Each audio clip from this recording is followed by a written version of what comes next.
¿qué tal? Bienvenidos una semana más al programa Última Hora, en el que repasamos y debatimos sobre aspectos de la actualidad que pasan desapercibidos con la información diaria. Hoy hemos fijado el objetivo en ese anteproyecto de ley de formación profesional que la ministra de Educación llevaba esta misma semana al Consejo de Ministros. Casi 20 años hace que no se reforma esa ley que rige la formación profesional y el Gobierno que preside Pedro Sánchez quiere modificar sustancialmente ese proceso educativo. Así que vamos a charlar durante la próxima hora sobre esas modificaciones con tres personas que conocen muy bien el sistema de la formación profesional y que les presento ya a continuación. A mi derecha encontramos a Manuel Ángel Morales, un gran experto en la formación profesional.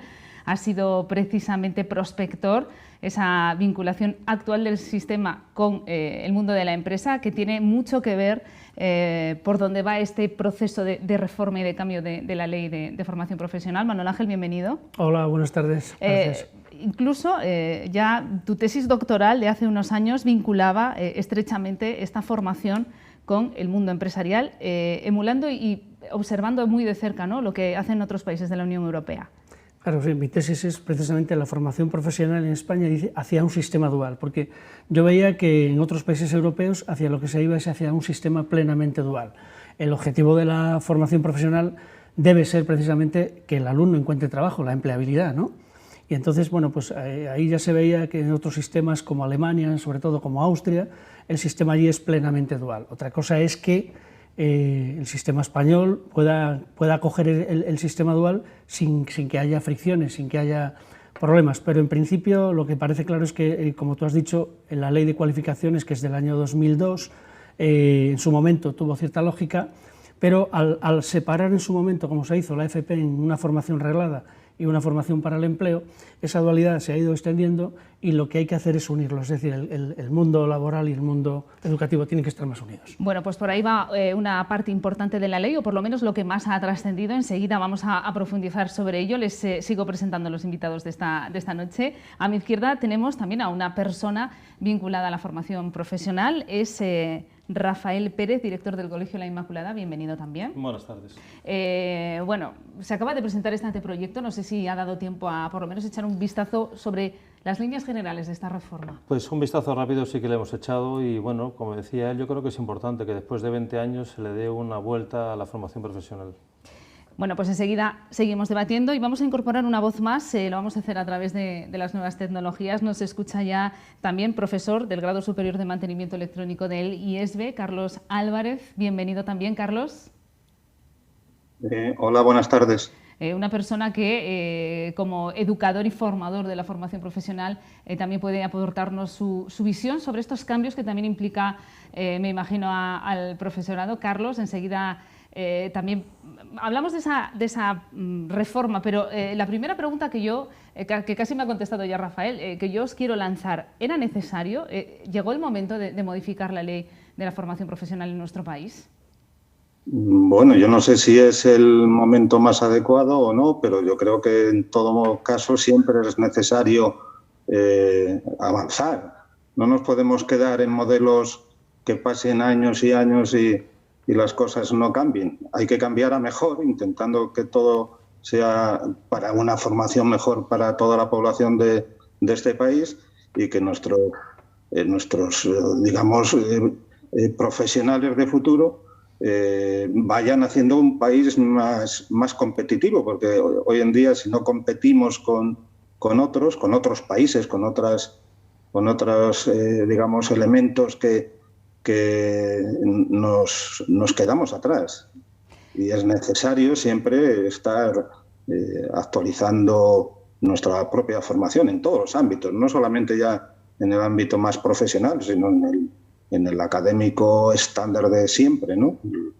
No nos podemos quedar con lo antiguo. Tenemos que ponernos al día. Y yo creo que va en ese camino todo esto. Qué reflexión tan interesante, porque al final la FP forma a personas que acaban en el mundo empresarial, en el mundo laboral, y evidentemente es una materia prima importantísimo para el país.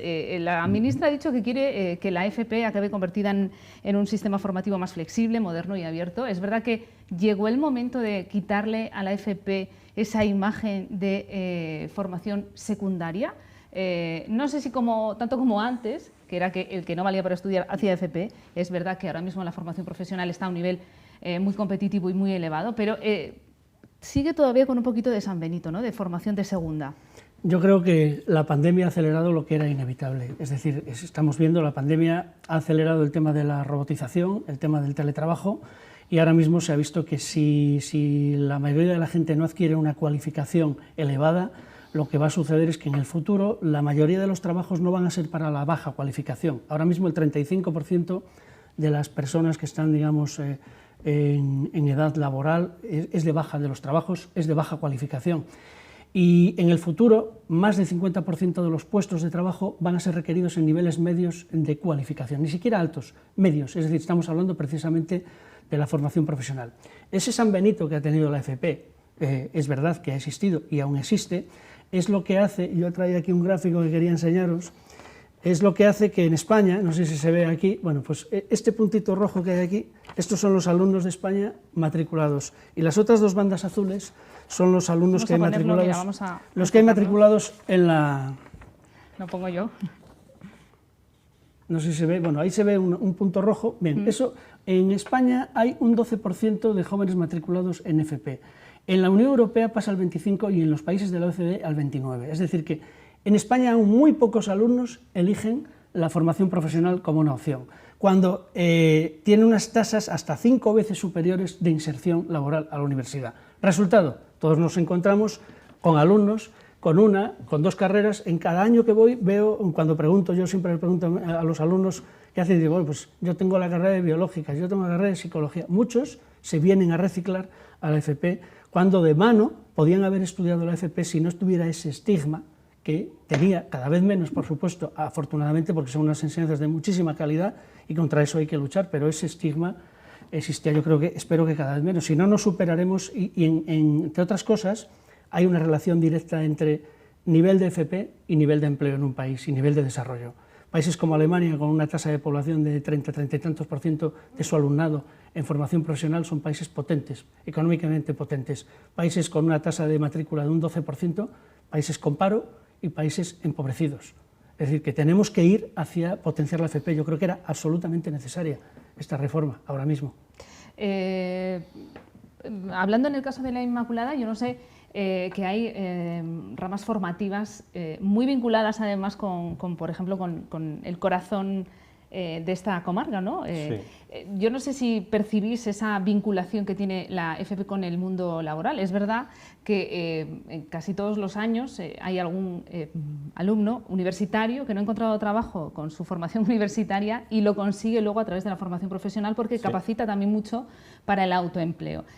¿Lo vivís también vosotros en la Inmaculada? Yo quisiera decir también lo mismo. Yo creo que tenemos el San Benito todavía existe, hay que cambiar muchas mentalidades, sobre todo de las familias, más que de los alumnos, que son las familias a veces los que impiden que los alumnos se metan en un ciclo formativo por ese San Benito de que estamos, es un grado menor, es un grado en el que, por ejemplo, no debéis estudiar, intentar una carrera, y después pasa eso, que hay alumnos que vienen a nuestros ciclos, que han hecho magisterio y acaban haciendo un ciclo formativo porque se ven que tiene más salida, y lo que él dice, muchos del sector nuestro, de los que trabajan, de los que estudian con nosotros, salen con contrato, trabajando, salen insertos en el mundo laboral y con un contrato, cosa que les cuesta mucho más trabajar en el sector universitario. Muchos universitarios no lo consiguen y desde aquí se puede salir colocado. Bueno, ¿y qué vamos a decir del IESB, que proporcionó la mano de obra de esta comarca durante muchas décadas, gracias a ese trabajo enorme que hizo de formación de generaciones y generaciones de trabajadores en el Bierzo? Sí, sí, por supuesto. Nosotros tenemos una experiencia muy dilatada en la formación profesional. Hemos sido siempre el centro de referencia de esta comarca y prácticamente el 90% de la mano súper especializada, por decirlo de algún modo, ha salido de nuestros aulas, de nuestros talleres. Yo quiero abundar un poco en el tema de el miedo a hacer un ciclo formativo, a hacer formación profesional en toda regla.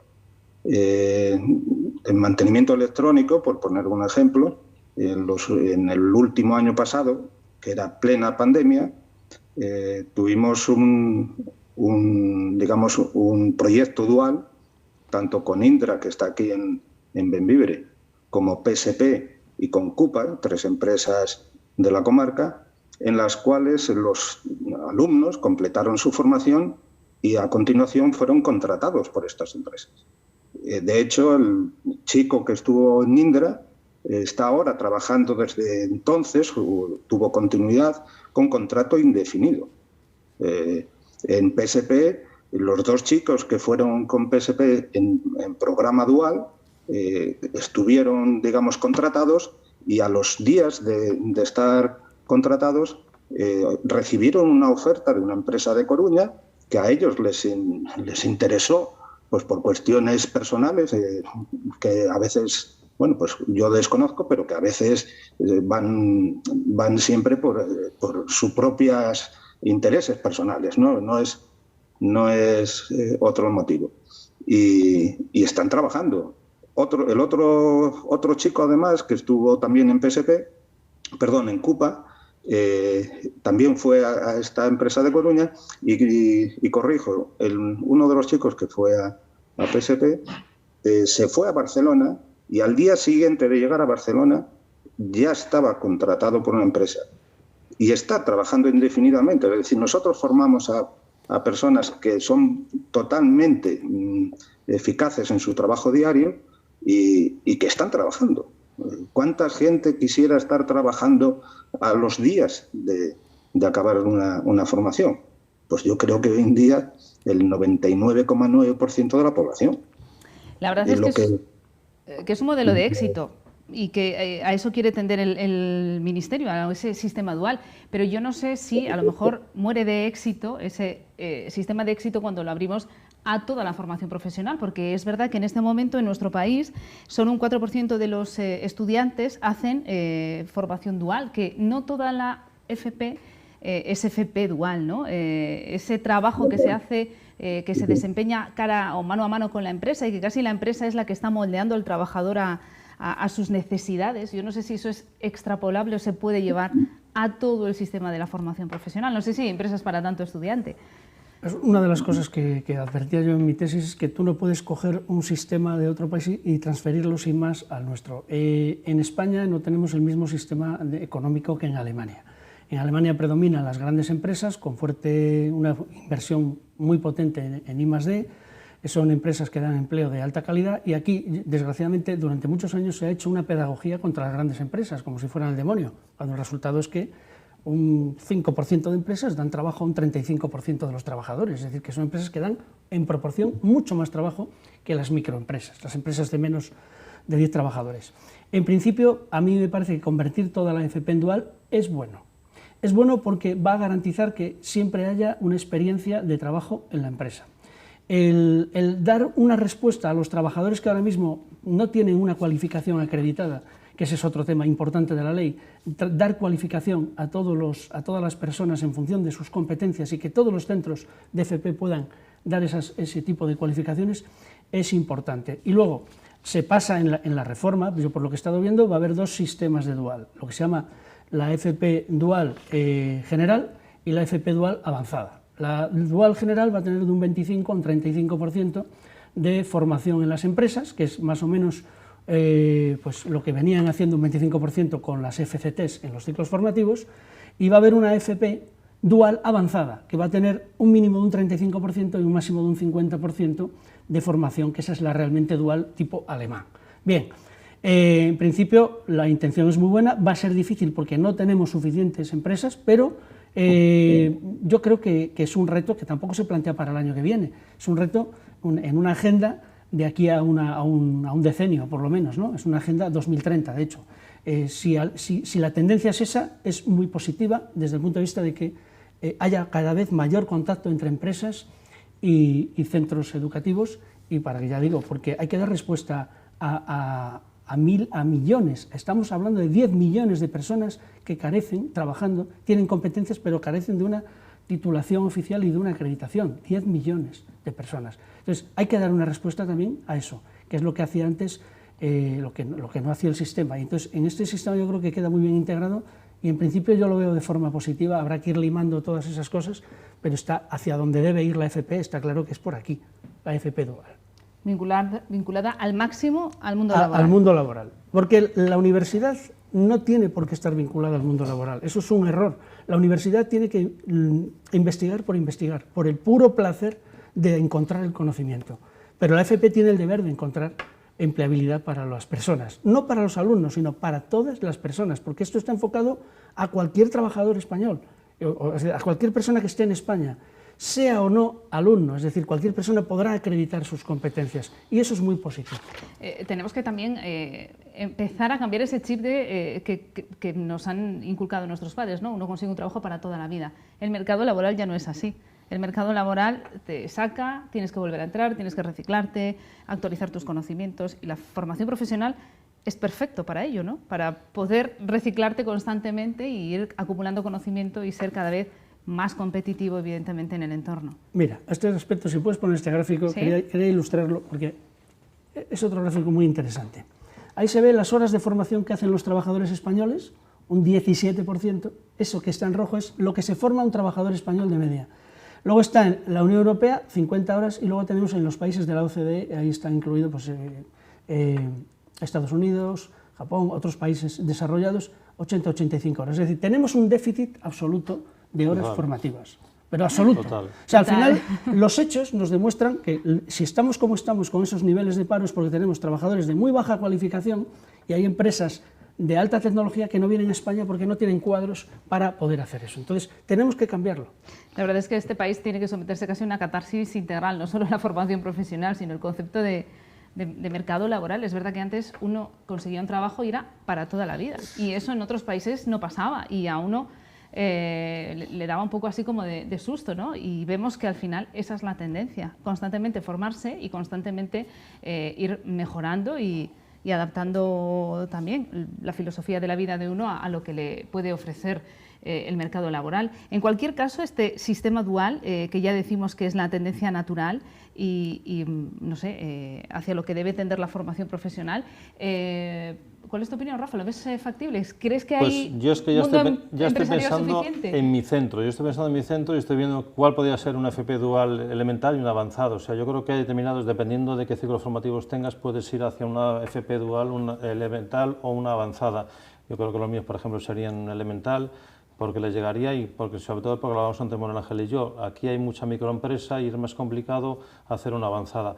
Pero ahora mismo lo que yo destacaría también es que, por lo menos en el sector en el que yo nos movemos con mis ciclos formativos, las microempresas que hay en Ponferrada, en El Bierzo, están dispuestas a acoger todos nuestros alumnos. O sea, hay una disponibilidad total por parte de las empresas para acoger alumnos y formarlos. O sea, eso es lo que destacaría en cuanto a que cada vez que estamos buscando a alguien, él decía que a veces tiene que buscar empresas para llevar alumnos.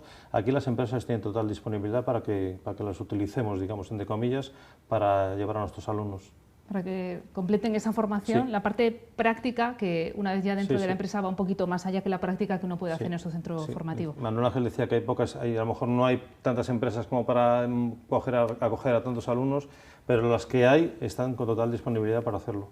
Sí, si me permites un inciso, como prospector, el año pasado que estuve de prospector, noté eso precisamente, que en bodegas, empresas de embutidos, lo que tenemos aquí, la disponibilidad de los empresariado, digamos, para acoger alumnos es total, ¿eh? O sea, ahí no encuentras gente reticente, no, yo encontré gente muy abierta y tenemos una clase empresarial en El Bierzo muy abierta a estos temas. Eso es una cosa muy buena.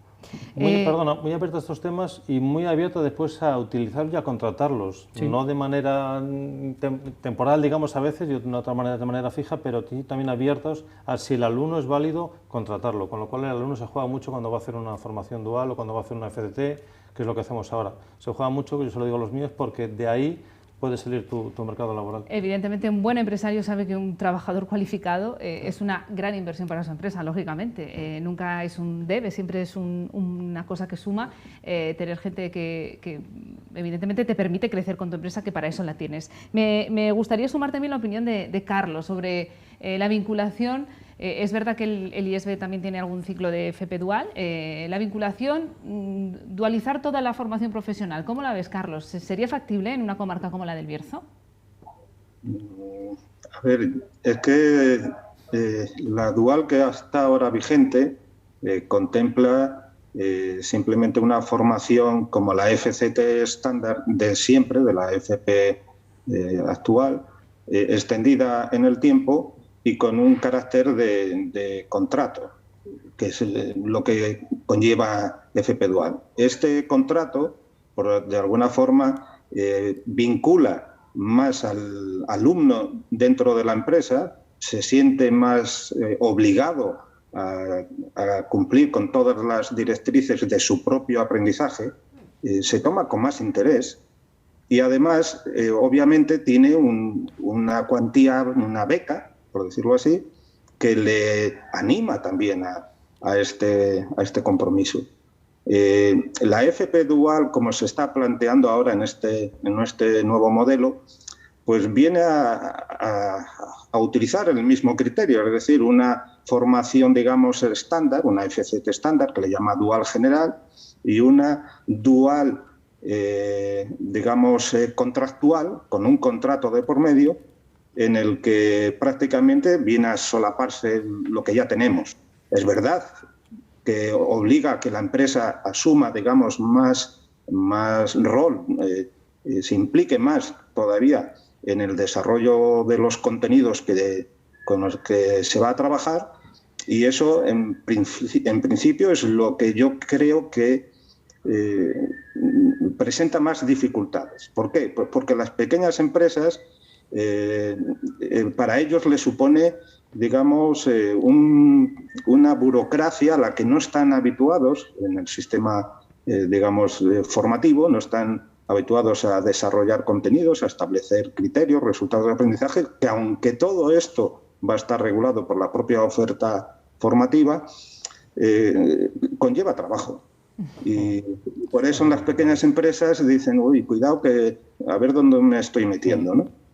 Y yo creo que es el gran hándicap, de alguna forma conseguir que las empresas no se asusten en este tipo de desarrollo curricular a los que estarían obligados, digamos, a implicarse con más detenimiento, porque en todo caso yo creo que esto entre empresas y centros educativos se puede llevar a cabo con cierta seguridad y como lo hemos hecho hasta ahora. Nosotros cuando empezamos en la dual, pues tuvimos que elaborar un proyecto, un convenio con las empresas participantes, que también nos encontramos con ciertas reticencias y que, bueno, pues hablando con ellos y reuniéndonos conseguimos llevarlo a cabo, y estas empresas ahora están, bueno, de hecho, por ejemplo, PSP prefiere tener a los alumnos en dual que tenerlos con la FCT estándar, aunque le supone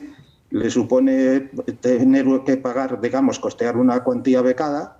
Eso sí, tiene un contrato formal, la empresa tiene, digamos, la bonificación de las cotizaciones al 100%, con lo cual, pues bueno, ellos asumen que para ellos es mejor, conocen mejor a los alumnos porque los tienen más tiempo formándose en su centro, conocen, por lo tanto, sus fallos y sus mejoras y de alguna forma lo que ellos piensan es en encontrar esos alumnos que son los ideales para ellos, para contratar. La mano de obra cualificada, que siempre es un activo, lógicamente, para una empresa. No hay ninguna empresa que no quiera un buen trabajador, es evidente.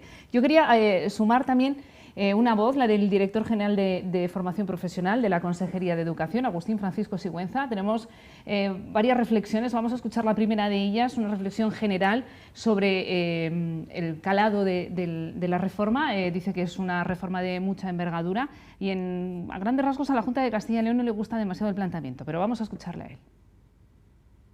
Hemos conocido el borrador prácticamente ayer, el borrador que han presentado en el Consejo de Ministros sobre el anteproyecto de ley y todavía pues estamos analizándolo pormenorizadamente. Bueno, en términos generales es un documento bastante amplio porque son 117 artículos que tocan muchos aspectos, prácticamente todos los aspectos de la formación profesional y hace un planteamiento pues bastante disruptivo, ¿no?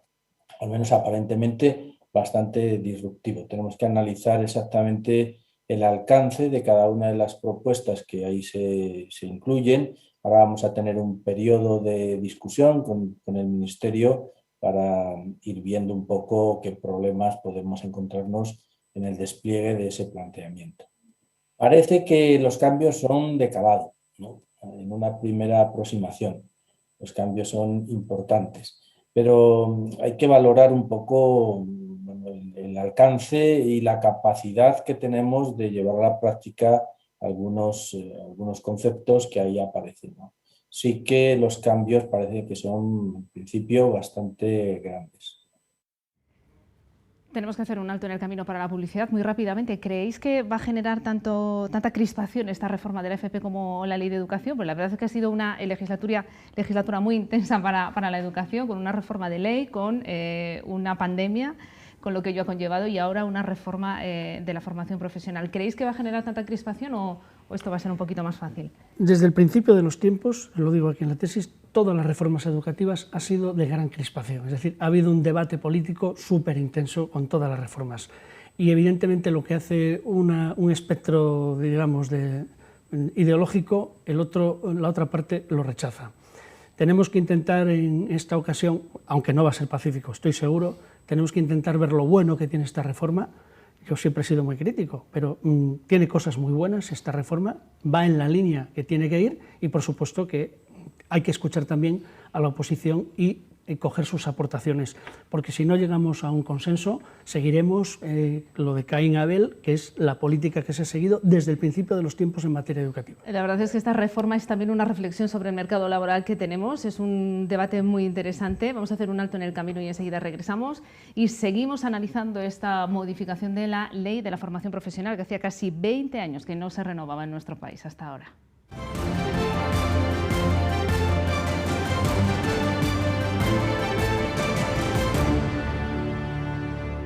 Continuamos en esta última hora, el programa que cada semana la 8 Bierzo les ofrece para debatir, analizar, acercarnos a esos asuntos de la actualidad que pasan un poco más desapercibidos en la información diaria. Hoy nada menos que abordamos la reforma de la Ley de Formación Profesional, un anteproyecto que puso sobre la mesa la ministra de Educación esta misma semana en el Consejo de Ministros. Esa formación profesional que capacita para el empleo y que siempre ha tenido ese San Benito de educación de peor calidad, aunque evidentemente hay que desterrarlo y urge, y lo va a hacer también esta ley que busca pegar, si cabe, todavía un poquito más esa formación y ese mercado laboral. Es también una reflexión, nos invita también a hacer una reflexión sobre el mercado laboral que tenemos en nuestro país y, cómo no, en nuestra comarca. Un dato importante que acaba de aportar un tertuliano en este tiempo de publicidad: la ley ya se puede consultar, ese anteproyecto ya se puede consultar, sí, Manuel Ángel, en la web del Ministerio. Es fácilmente accesible a través de Todo FP. Tú pones Todo FP en el buscador, en el Google, y allí te sale, y además el primer banner que te sale es consulte usted, y no solo eso, sino que tú puedes aportar, y yo he aportado algunas ideas para la futura, digamos, el texto definitivo. Es decir, que se puede leer perfectamente, está al hilo, por ejemplo, de lo que hablábamos antes, algunas de las cosas que ya está haciendo la Junta y que fueron idea como lo del prospector. Esta ley lo recoge, este anteproyecto, porque no es una ley, es un anteproyecto, recoge la figura del prospector. Bien es verdad que casi no lo desarrolla, porque tendrá que tener esto su desarrollo reglamentario. Toda ley luego conlleva un reglamento, ¿no? Pero sí que es bueno, porque esto enlaza con lo que decía antes mi compañero del IESB, que esas reticencias que yo como prospector las noté cuando iba a las empresas, decía, pero esto aquí va a haber mucho papeleo, y siempre el prospector es la figura, entre otras, además de los profesores, los compañeros, que le dicen, no, mire, de esto se encarga el centro, el proyecto lo va a hacer el centro, lo va a hacer el departamento, usted va a tener que pagar una beca mínima de lo que es el 50% del SMI, que es lo que es la beca, va a estar dado de alta en un régimen específico de la Seguridad Social, no va a tener que pagar ningún tipo de cuota, y todas limar esas asperezas es lo que hace precisamente el prospector de FP Dual. Entonces, que tiene cosas buenas. Si es disruptivo, sí, claro, pero es que toda reforma tiene que de alguna manera romper con lo anterior. Pues no se puede hacer una reforma porque la propia palabra reforma significa cambiar lo que viene de antes. Por lo tanto, toda reforma cambia. Eso es lo que es una reforma, en esencia. El director general de la formación profesional que tenemos ahora en Castilla y León deja también una reflexión sobre la vinculación de este tipo de formación con el mundo de la empresa, esa figura del prospector de la que habla Manuel Ángel, esa persona, digamos que embajador del centro que se dedica a ir por las empresas donde se pueden capacitar los alumnos de esos ciclos formativos y que hacen un poco la tarjeta de la carta de presentación, ¿no? Ese nexo de unión entre el mundo de la empresa y el mundo de la formación. Eso ya estaba funcionando aquí en Castilla y León y esto es lo que dice el director de formación profesional. Quizá es jugar con las palabras, ¿no? Nosotros teníamos un sistema en el que todos los alumnos de formación profesional hacen formación en centros de trabajo. Una parte de su formación, aproximadamente 360 a 370 horas, se hacen en un centro de trabajo de las 2.000 horas que recibe de formación un alumno. Lo que hace este decreto es ampliar ese tiempo de formación, intentar que en esa formación en centros de trabajo se desarrollen resultados de aprendizaje de carácter curricular, que tenga un contenido formativo mayor quizá, pero no deja de ser lo mismo, trabajar sobre el concepto de aprendizaje basado en el trabajo. ¿Que a eso lo llamamos dual? Bueno, evidentemente no estaríamos hablando tampoco, distingue la norma entre dual general y dual con contrato de formación. Refiriéndome a la dual general, no estaríamos hablando de una dual como ocurre en Alemania, en Suiza o en Austria, ¿no? O sea, esos son modelos vinculados a un contrato específico de formación. Esa sería quizá la otra modalidad. Bueno, esa reflexión sobre cómo vamos a empatar la reforma o lo que implica la reforma con el mercado laboral que tenemos en España y en Castilla y León. Hablamos de esa dualidad, de ese FP dual, pero hay más cambios sustanciales, me imagino, que implica la ley a nivel profesorado, a nivel alumnado, formas de acceso a la formación. No sé si os ha dado tiempo, Carlos, por ejemplo, a leer ese anteproyecto que, bueno, suelen ser documentos complicados y farragosos de analizar, pero no sé si te ha dado tiempo a estudiarlo un poquito.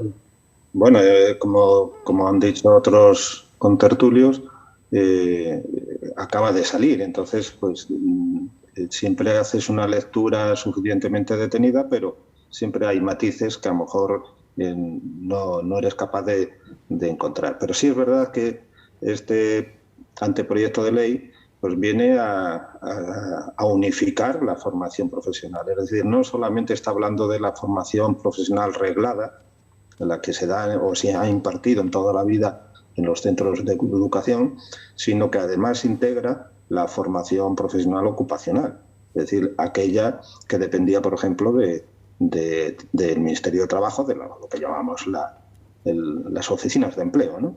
Y aparte de eso, claro, las empresas también tenían su parte de ocupacional, pues dando formación, digamos, propia a sus trabajadores. Todo esto se pretende integrar en un único modelo de formación profesional.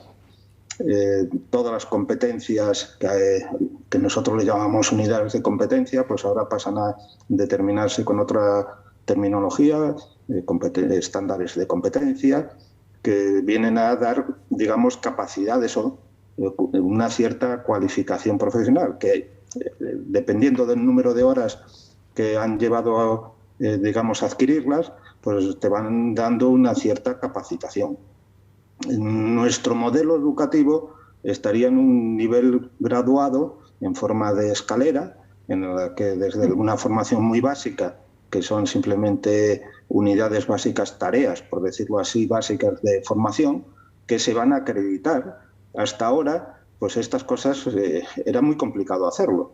De hecho, como decía también nuestro compañero prospector, tenemos en España prácticamente unos 10 millones de la población ocupacional que está digamos, activa.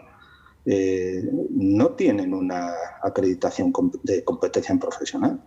Eso es una barbaridad. De 22 millones en total de personas activas, por redondear, casi la mitad no acredita competencias profesionales. ¿Y por qué? Pues porque mucha gente ha aprendido un oficio, ha aprendido unas ciertas tareas a realizar, a saber hacer cosas, pero con la experiencia laboral de muchos años de trabajo y que no tiene acreditado.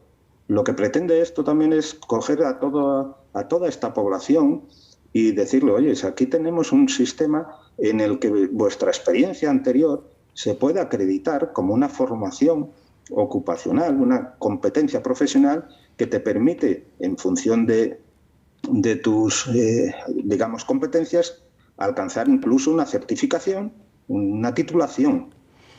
Y no solamente es, por lo tanto, hablar de la FP educativa, de lo que llamaríamos la reglada. Aquí este anteproyecto de ley unifica todo. Es lo que realmente a mí me asusta por el volumen y la magnitud de este empeño. No es que me asuste, me parece de mucho calado, de excesivo calado tal vez. Pues bueno, no lo sé, pero hay que ser atrevidos.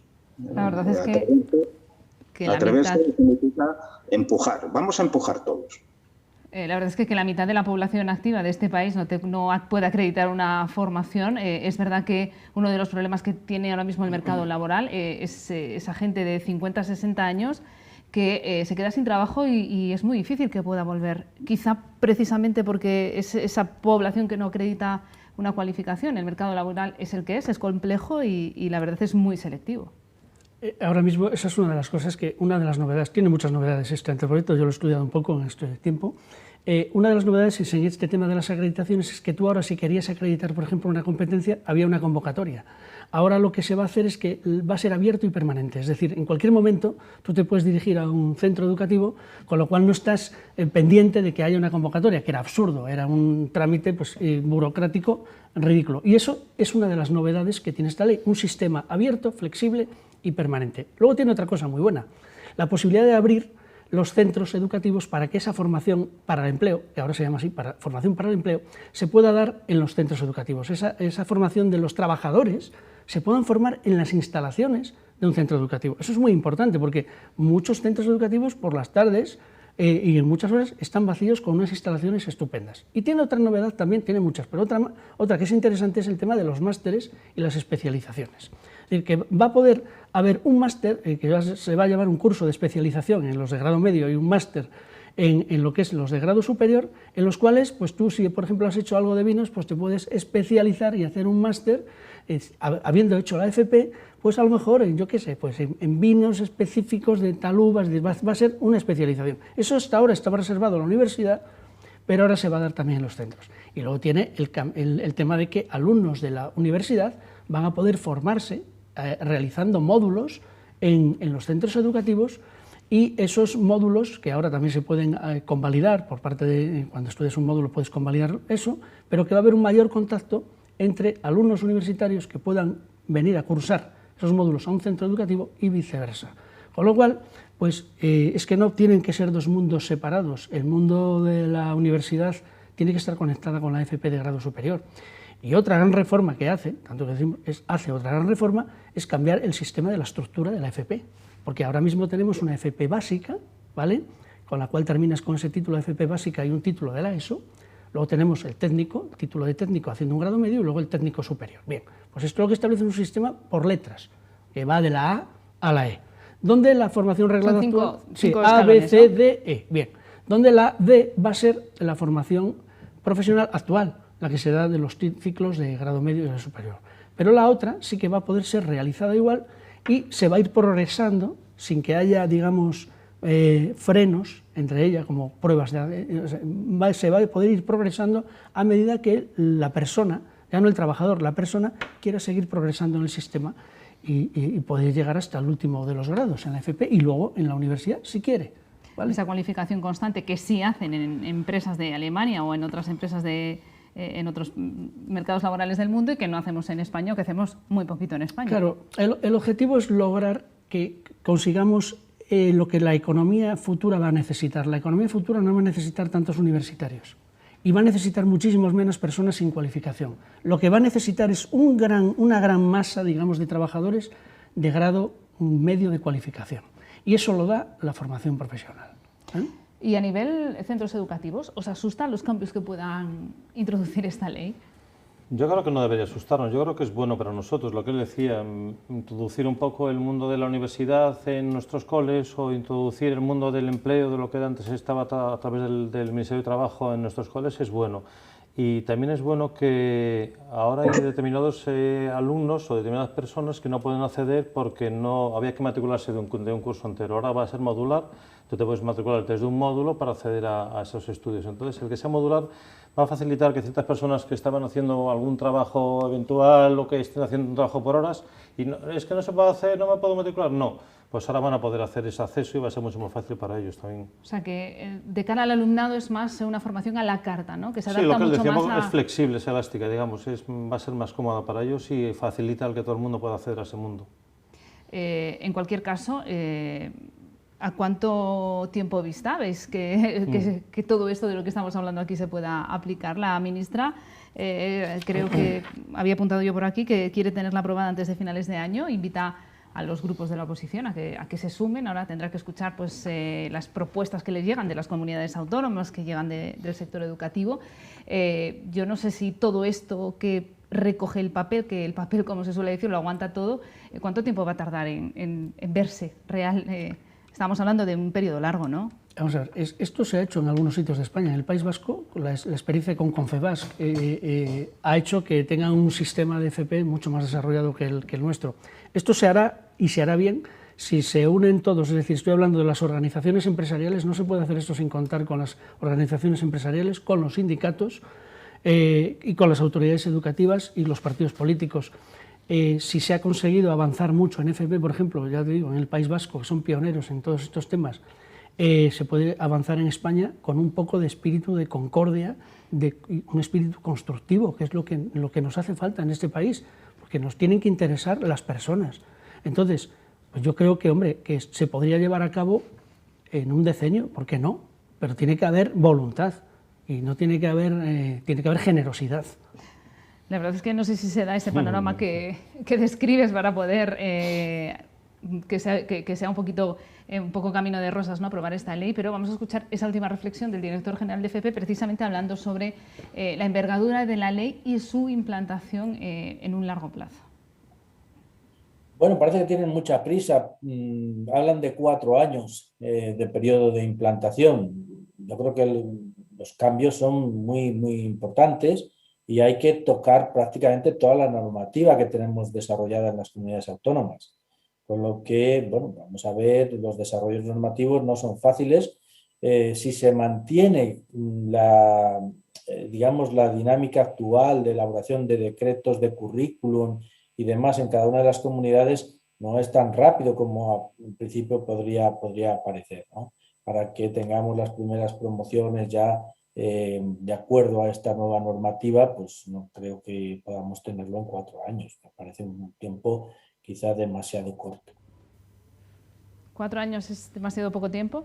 Yo lo veo muy poco tiempo también. Yo veo que esto es largo, lo que él decía. A lo mejor en 10 años a lo mejor podemos tener algo, pero es que hay que no sé si la palabra es educar, pero educar a las empresas y formarlas en lo que viene. Y también a los centros educativos. Esto es largo y tendido. Yo creo que... Y después que todo es lo que decimos, que todo se lleve bien y que todos pongan de su parte para poder llevar esto a cabo. Si encima después hay trabas por el camino, la cosa se va a lentecer más todavía. ¿Tú qué crees, Carlos? ¿Es factible en esos 4 años que dice el Ministerio que podemos ver cómo entra ya en funcionamiento esta nueva FP o es poquito tiempo? Bueno, yo creo que todo va a ser, digamos, suficiente si hay después los fondos económicos que sustentan esto, que a parecer los hay, pero hacerlos llegar en su momento y en su debido tiempo a todos los sectores que están implicados, tanto a las empresas como a los centros de formación que tienen que, digamos, desarrollar todas estas formaciones.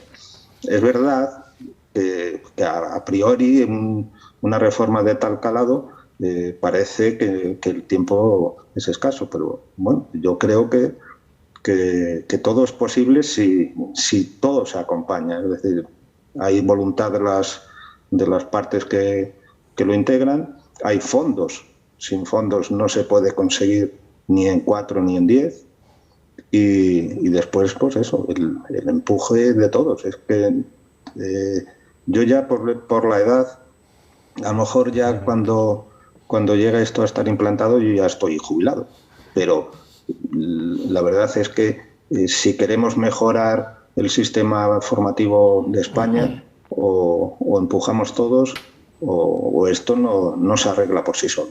Por ejemplo, nosotros en nuestro centro educativo tenemos una oferta formativa que en la comarca del Bierzo a veces sorprende que la gente no la conozca.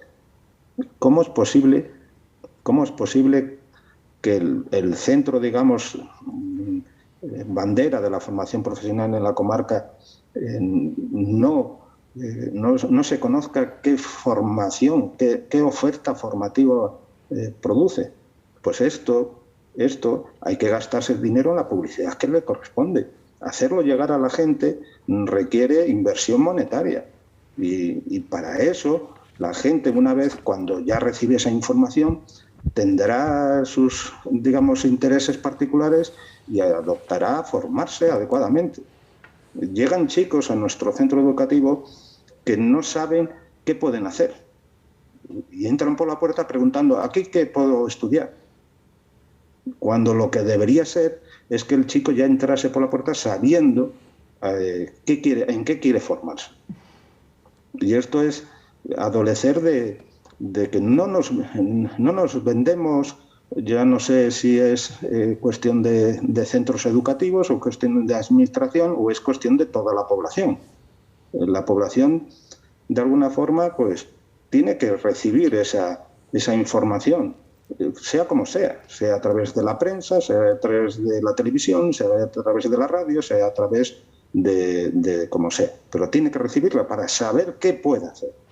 Ese mal del IESB también es mal de otros centros, me imagino, educativos, que la FP es una gran desconocida, a pesar de todas las ventajas que tiene, que son infinitas. La 8 que esto lo pudo comprobar en un programa que hizo especializado en la FP, cómo ha evolucionado, cómo ha cambiado, y la verdad, la gente que tiene y que te cuenta, ¿no?, sus experiencias personales, personas que han pasado por la universidad y han tenido que llegar a la FP para poder acceder al mercado laboral. Es verdad que eso está empezando a cambiar y no es menos cierto también que es un trabajo de todos y que no es fácil a los 18 años o a los 16 o a los 17 saber a lo que uno se va a querer también dedicar a lo largo de su vida. La experiencia en este caso es un grado nunca más que nunca y que, claro, hay que vivirlo, hay que experimentarlo, hay que empezar una cosa a ver si realmente es lo que a uno le gustaba. Es complicado, es difícil, pero me gustaría la última reflexión para vuestro papel, el educativo.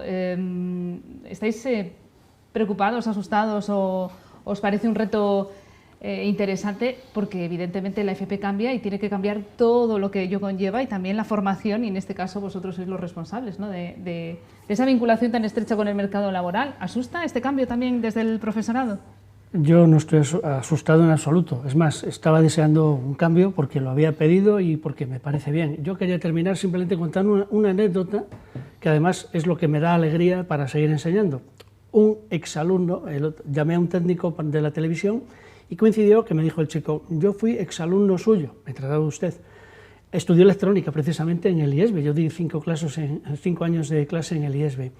Y me decía: pues tengo que dar las gracias. Digo: hombre, pues nada, dice, porque gracias a haber estudiado y este ciclo me he ganado muy bien la vida y estoy muy contento realizando mi trabajo. Digo, y además tengo ayudantes, o sea, que han hecho ingeniería de telecomunicaciones, es decir, les estaba enseñando él a los ingenieros de telecomunicaciones. Y eso, que un exalumno te diga eso, es lo que te lleva a no tenerle miedo y a tirar para adelante, porque lo haces por los alumnos, que es lo único que nos tiene que guiar a los profesores, es lo único. ¿En tu caso, Rafa? Yo creo que no hay que tenerle miedo, todo lo contrario, hay que estar con ilusión y con ganas de que esto salga adelante y poder trabajar con ello, porque es bueno para nosotros y es bueno para el alumnado y es bueno para, a nivel nacional, es lo que estamos diciendo, es bueno para que se desarrolle el mundo del trabajo con el paro que hay. Entonces, Miedo ninguno, todo lo contrario, que vengan todos los que podamos y ayudaremos a todos a que salgamos adelante. Claro, porque parte del éxito de que al final el alumno encuentre un trabajo es vuestra, Carlos. Claro. Es verdad que vosotros tenéis un papel fundamental en la formación de un alumno que es ya casi 50% trabajador. Sí, sí, pero no quiero quedarme solo en el papel del profesorado. Es todo un conjunto de agentes que deben estar ahí. No solamente es el profesor el que hace que el alumno aprenda, es el propio alumno, su interés personal, el que va a conseguir aprender. Y eso no tiene por qué ser solo una labor de un profesor. El alumno tiene su parte, pero la administración educativa, por su lado, también tiene que facilitar esas tareas. A mí lo que realmente me asusta de este proyecto, posiblemente lo que más me asusta, es toda la oferta formativa que se va a establecer en una serie de catálogos, como indica el anteproyecto, los catálogos nacional de la oferta de formación profesional. ¿Cómo nos va a afectar a nosotros territorialmente? Es decir, nosotros estamos en una comarca que por sus características pues está sufriendo, digamos, una reestructuración industrial casi agrícola. ¿Y eso cómo nos va a afectar? ¿Va a haber un apoyo real por ciclos, oferta formativa de innovación, de emprendimiento? Es algo que es lo que realmente me asusta, porque no se concreta relativamente apenas nada esta casuística, ¿no? ¿Qué pasa con estos territorios, lo que llamamos siempre la España vaciada? ¿Va a tener una oferta formativa adecuada? ¿O como ya está vaciada, no necesitan una gran oferta formativa? Pues lo vamos a ver. La verdad es que saldremos de dudas en los próximos meses porque este proyecto está empezando. Lo máximo que podemos hacer es desearle toda la suerte del mundo a la ministra de Educación, porque será la suerte de la formación profesional en nuestro país. Ese anteproyecto que se acaba de presentar, que se puede leer, como muy bien decía Manuel Ángel, en Todo FP, en el buscador Google, Todo FP, se puede leer el anteproyecto y se recogen también sugerencias. Manuel Ángel ya las ha hecho, Rafa y Carlos, no sé si ya han hecho alguna aportación o están meditándolas. Pues no ha dado tiempo, la verdad. Salió el día 15, estamos a 10, vamos, casi no estamos 130 páginas ya para leerla y lo justo. Carlos, pues seguro que la ministra leerá con buen agrado esa sugerencia de tenga en cuenta la España vaciada y los ciclos formativos que se adaptan al desarrollo industrial de cada territorio. Será bienvenido en la comarca del Bierzo. Es que en la comarca del Bierzo siempre hemos sido un territorio donde la industria, la innovación, el emprendimiento de las personas ha hecho que este territorio pues, se destaque sobre otros territorios en general, ¿no? Sin oferta formativa que abunde un poco en este emprendimiento, en esta capacidad de las personas en hacer cosas y en innovar, etcétera, etcétera, nosotros nos quedaremos por detrás. Y si somos un poquito, digamos, territoriales, por decirlo así, deberíamos comprender que necesitamos fomentar que nuestros trabajadores estén lo más ampliamente, digamos, capacitados, ¿no? Que tengan una acreditación, que sus profesiones, sus capacidades profesionales no pasen por saber hacer, sino por acreditar que saben hacer. Y eso pasa por una formación realmente contrastada. No quiero, digamos, lanzar campanas al vuelo, pero yo entiendo que aquí en este territorio hay muchísimos profesionales de todo el sector de la metalurgia, de la electricidad, de la electrónica, etcétera, etcétera, que tienen un saber hacer y que sin esa competencia profesional pues no pueden acudir a una oferta de trabajo pues porque ni las miran. Entonces, señores, faciliten esto al máximo y a ver qué ocurre. Por eso hay que empujar Bueno, de todos estos lados. La formación profesional abre muchas puertas, por eso nosotros necesitábamos dedicarle este monográfico, aprovechando que se reforma la ley que la organiza después de 20 años. Ha sido un placer escuchar vuestras reflexiones, Manuel Ángel, Rafael y Carlos. Gracias a los tres por compartir en primera persona esta modificación, lo que es la FP y hacia dónde va. Y a todos ustedes, gracias por estar al otro lado. Volvemos en una semana con más Última Hora.